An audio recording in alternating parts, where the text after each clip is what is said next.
Good morning, good afternoon, listeners. Happy New Year. This is Kay with K1 Realty Group, licensed realtor here on the Real Estate Radio Show. Guys, if you need to reach me, you can reach me at 954-552-5919. And of course on Facebook, Instagram, and Twitter under Realtor K Brunson. And of course our broker, Dr. Karen Lewis Jones. You can reach her at K1 Realty Group and on Facebook also K1 Realty Group. All right, let's jump straight into it, guys. 2019, we're so excited about the new year. We want to wish you guys good health, wealth, success, and a lot to come on the 2019 year. Of course, we want to just jump straight into what is going on in the community.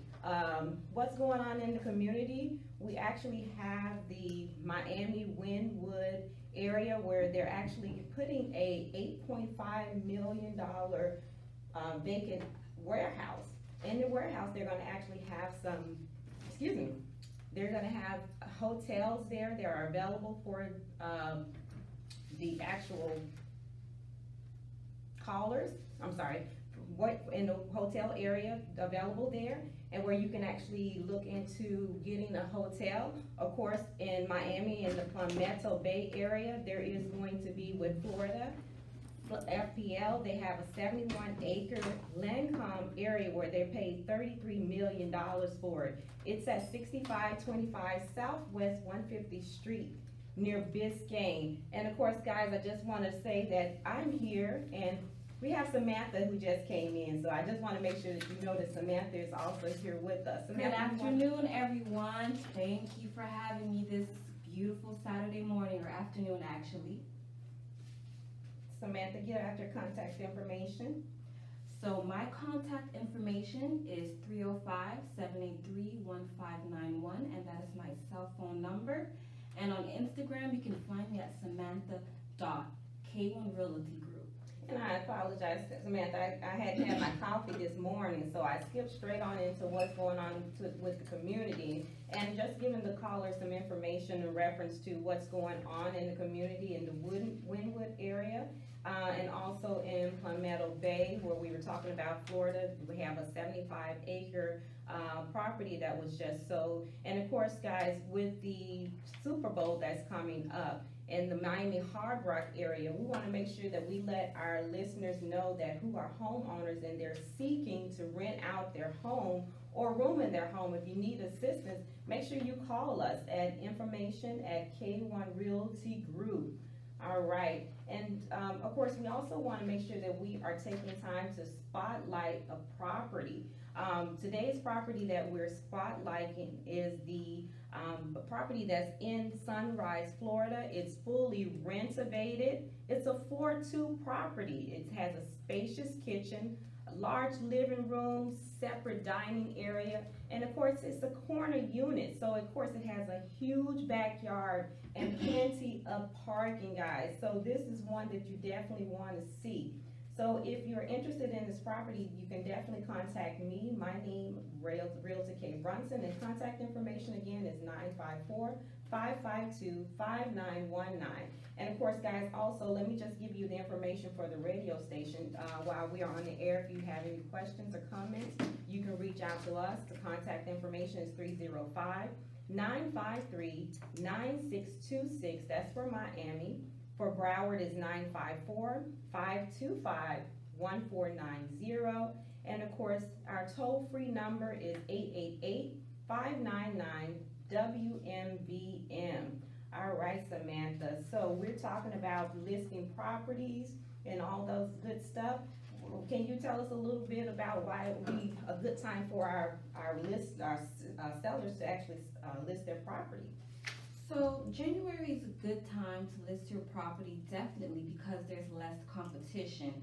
A lot of realtors and savvy sellers may be waiting or thinking that it's a good time to wait mid-year to list their property. Right. So if you do it now, there'll be a lot less competition to go up against. However, and also it puts you up ahead of the market if you do it ahead of time, that for people who are waiting to put their property on their market. Correct. I mean, January is an awesome time. It's the beginning of the year. You know, everybody is excited about purchasing, and, you know, the buyers and the sellers are eager. So definitely. And with the beginning of the year, a lot of people might be coming into some increases in income. You know, they might have bonuses, gifts from the holiday season, and so they might be ready to jump out there and get something in the market, put their home on the market for their home because of their pay increases. So they might be ready to spend some money for the new year. Correct. Who's not ready to buy a home? That's like the ultimate gift going into the new year. So that's definitely one reason why you definitely will want to list your property in January. And sometimes it might just be as simple as it's January. Correct. They might want a fresh start, a new beginning, a new year, new me type thing, and want something new in their life and say, hey, maybe it's the right time. This is the time to do that jump start. Right. So January, first of the year, get your property on the market. Sellers and buyers are eager, and the property can get sold. Yeah. Right. So listing. That is our topic of today. We definitely want to get out and get information out to listeners who say, hey, I'm ready to list my home. But guess what? What can I expect? Or how do I list my property? What do I need to do? So, of course, we want to make sure that we give listeners information, or homeowners information on what we do when we actually go to a listing presentation, okay? So, I mean, you know, when listing the property, we actually give them information as far as for, you know, sellers may ask what is presented. So when we go into the property, we actually, or you contact us in reference to your property, we actually ask you for your address. That's the first thing we do. And with asking for the address, Samantha, that gives us the opportunity to begin our homework, right? Exactly. Because we have a lot of homework that we must do before we meet you at your property. We don't just show up at the property, right? And for my first listing, it was a whole thing, a whole day in the office, just looking into the home, looking at comparables, when they bought the home, and just knowing all the details, trying to even know it better than the seller themselves. Correct. So we can be well educated to help any seller to make that step. Correct. And when we talk about looking at comparables, we want to make sure that we look and see what's going on in your neighborhood, what's recently sold in the area, what's the price range. Those are the things that when we come into the listing presentation and we come into your home, we present these things to you. We present, hey, this home sold for this amount in your area. We give you information as far as what your home value is, so that we're talking to you about things that, you know, when we list your property, we're not underpricing it and we're not overpricing it. Exactly. So that information is very important. And in fact, you know, we bring with us some documents, of course, which is the listing agreement, right? And with the listing agreement, you know, Sam, we bring that in, and that's like the thing we have to have before we can actually put your home on the market. And the listing agreement is almost you as a seller giving us permission to put your home on the market, and saying that we are able to do this, and that we do have you know, your permission to actually try to bring people to buy your home. Correct. And I mean, with listing your property is a very, you know, it's a step that you actually take where your property is now marketable to different areas. We put it out on, like, for marketing purposes, we put it out on what is called the MLS, the multiple listing service. We also, you know, make sure that we're getting qualified buyers. So when we go into the listing presentation and we give you the listing agreement, before we start to actually show your property, we're going to discuss with you things such as how commissions are paid. You know, we'll discuss with you as far as for, you know, what information to supply to us, because even though, and then also what our duties are to you as your realtor. Exactly. Okay. And of course with the seller's disclosure. Exactly. And so and that's one of the things that comes after the listing agreement is the seller's disclosure, and that's just a disclosure letting any buyers know what may be detected that may be wrong, that might affect the value of the home. And whether it is, you can see it with your own eyes, you might think that you might not have to say it. You know, you might see a big stain in the ceiling and say, well, I don't have to say that, you know, there's a leak there because they can see it. Correct. But as obvious as you might think it is, you still have to disclose it in the seller's disclosure.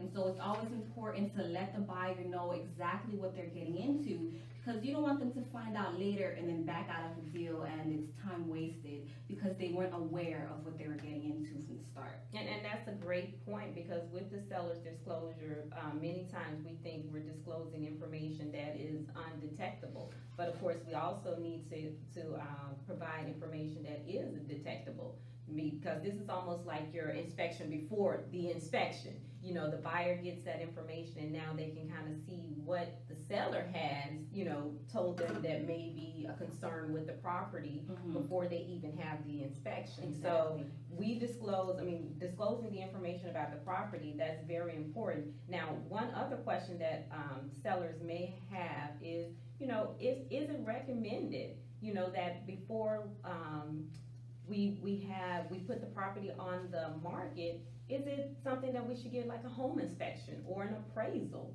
Now, me personally, I do suggest that, you know, when listing a property, that the seller actually do get a home inspection and an appraisal. And my reason behind that, especially if the property is an older property.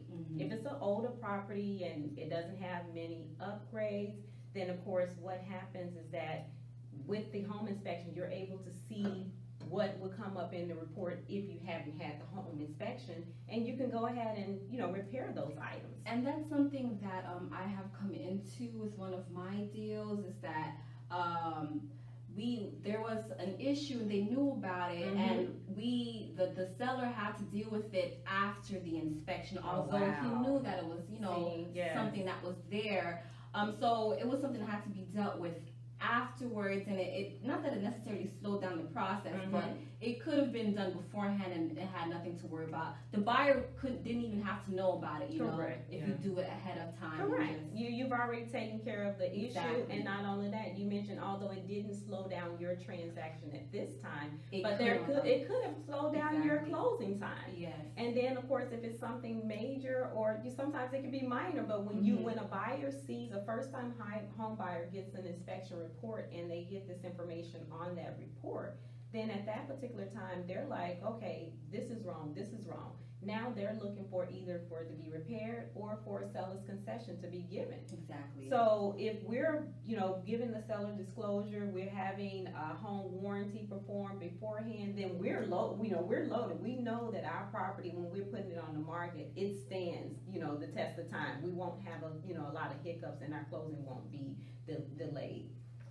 Yes. Now, as far as the appraisal, many times the appraisal can give an estimate overview on how or at what price the home will be listed, but it is on a basis of, you know, each situation. Correct. So it might not be the same thing every time, but it can give you kind of a ballpark of what price your home could be listed at. Correct. And I mean, with the appraisal report and even with the inspection, it's all on a case-by-case scenario. But if you want to make sure that you're going in and you're fully kind of knowing what to expect, then of course those things can be like the first thing that you do before listing the property. But I have a story for you, Samantha. I had a client. Now, I wasn't the listing agent on this particular property, but I was the buyer's agent. And what happened is that the seller actually wanted to sell the property quickly. So he did ask for the listing agent to list the property at a particular number. However, being that I was the buyer's agent, when my buyers had an appraisal done, the property came back appraised over $20,000 more than it was listed for. Wow. So now again, I wasn't the listing agent on it, but I was the buyer's agent. So guess what? Now my clients have $20,000 in equity on that property. So you know, you can look at that to say that if the buyer or the seller possibly would have actually put the property on the market for the same amount if they had the appraisal report beforehand. But you know, again, it's on a case-by-case scenario. And one thing is that the more you know ahead of time, the more you can get out of the way ahead of time, the less surprises you can get rid of Correct. beforehand and before the transaction, and make for a smoother transaction and Correct. process through the whole thing. Correct, and then we always, when we think about home inspections and warranty, we're looking at the big ticket items in most cases. We're looking at, the AC, the roof, the water heater. So what if the seller has actually, just replaced those? We know that that's not gonna be an issue, or it shouldn't be an issue, I should say, on the inspection report. However, also on the inspection report, there's gonna be minor things. And to a first-time home buyers, when you have a report of 10 minor things, Yeah. because the property has been there for 20 years and may need a replacement on the faucet or the water outlets. drain. Exactly. Yeah. Nothing that would kill the deal, to speak, so to speak, but just minor things. But if if you've already handled or the seller has already handled the big ticket items, by having an inspection report, they can go in and fix those little bitty minor things so that the buyer is not presented with a report that has 20 items on there. Maybe $100 or $200 to get that fixed, but when you get a report to the buyer and they see it on there, they may think, oh, I need a lot of seller's concession, or I may not want to buy the property. So I think it's, like you said, it's just a way to foresee the unforeseen and to take the initiative to go ahead and get those repairs so that it doesn't delay either the contract or the closing. Yeah, and with a lot of buyers, the AC, especially living in South Florida, we know it gets hot here. Oh, wow, yes. So AC is a big concern for It's buyers, very especially if it's 15 years or older. So Correct. sometimes a buyer might not even want to purchase a Correct, property if correct, it's too old. correct. And I hear that a lot. Again, like I said, we're in South Florida. That's like the first thing. If your AC goes out, that could be very detrimental.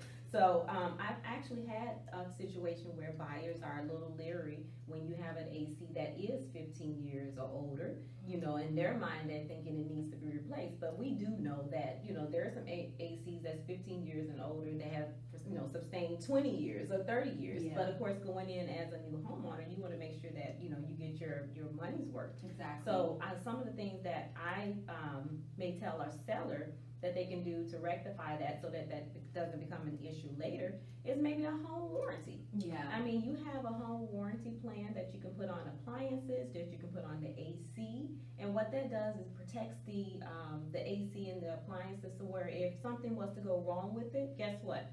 They will repair it or replace it up to a certain amount. So, and when you present this to a buyer and say, hey, this AC is old, but guess what? Fact checks. I have a home warranty. And they'll feel more secure, more protected for the future in the long run. And, Correct. And a home is a long-term purchase, so Correct. those are the things that buyers may think about for the future. Correct, and I mean, that's like a negotiating tool in itself, it's older, but guess what, I'm protecting you. When you buy this property, I've already protected you, and this can transfer it over to you as a new owner, and that's a win-win situation for both the seller and the buyer. So, wow, so now, Samantha, I know that for some buyers, or sellers, I'm sorry, they believe that the place needs to be vacant before they can actually list the property. Yes. So a buyer may ask, or a seller may ask, I'm sorry, do I have to leave the property, or can I list my property while I'm actually still in the property? So that is definitely the choice of the seller. You do not have to move out in order to sell your property.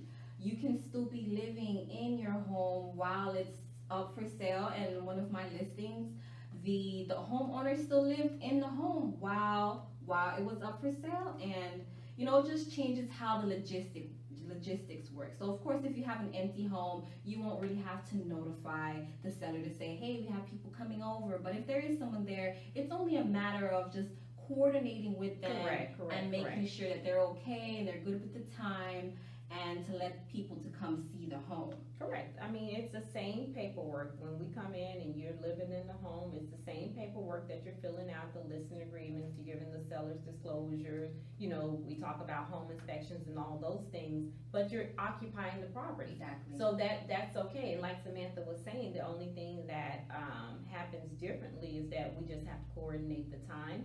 And of course, as agents, when we have, because we go to our actual listings to show the property, Yes.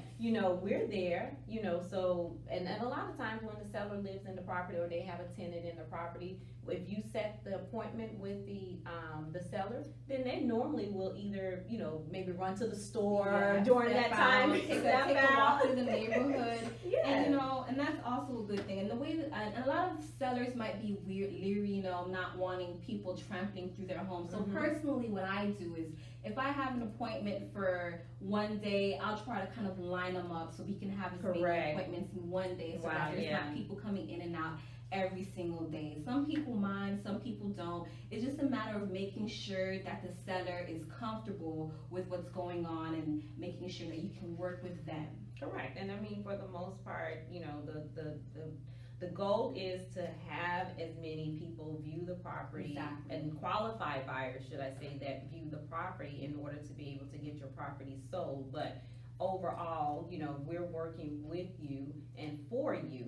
So we want to make sure that, we're doing everything that you're comfortable with, but in turn, making sure that we're able to do our due diligence to get the property shown so they can be listed as well. And it's always up to the seller, of course, the final choice, but the more access that the realtor can have, the more time that there is for people to come be able to see your home, the more chances of there is to find a qualified buyer and to show other people what you have available. Correct. And for the most part, also, I know I have many sellers who want to know, what are some things that we as realtors, what do we do to help market their property? What is it that we really do? Man, we do a lot. I mean, for, the beginning is just putting the property on the MLS for it to be shown to over 75,000 realtors. Yes. That's the part one. But in addition to, we're gonna do open houses. We're going to put your property on social media. And guess what? Just like I just did a listing spotlight today, we do it on the radio. Exactly. and not every real estate company has access to that. So it's awesome to be able to speak to you guys every other first and third Saturday of every month. So it's a blessing to be able to speak to you guys directly. Correct. And one thing that I do, Samantha, to help promote the properties for the seller is, if we are having an open house, I go out into community, I have flyers available that actually have the property address on there. I first make it exclusive to the people in the neighborhood. Come and see this property. And people might drive past it every day and be like, oh, okay, wow, I always see that house all the time. And it doesn't have to stop there. You can send out postcards, send emails to other clients. It's just a matter of spreading the word to as many people and in different ways and avenues. And other clients. Exactly. You can use your other clients, even your database. If you have a mortgage broker that you work with, or you have an actual another listing agent that you work with, you can send those properties out to that particular person, and they may have a client that fits, the amount that we're asking for or looking for that particular property. So we definitely make sure that we promote. Yes, that's number one. Because we don't want the property to actually sit on the market. Great. And of course, for the most part, we also in our listing presentation, we walk through the property, review the property, and our profession, we've seen a lot of houses. Yeah.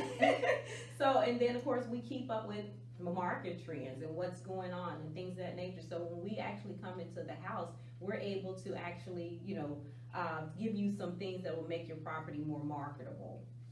And so one of those things that I like to say is to make sure that the home is decluttered, not too many things, cut back on family photos if you can, but it's always up to the seller, of course. But I like to say that I want to help the buyer imagine themselves in the home as easily as possible. Correct. And the more that the buyer can see themselves in your home, the more likely that they will want to buy your home.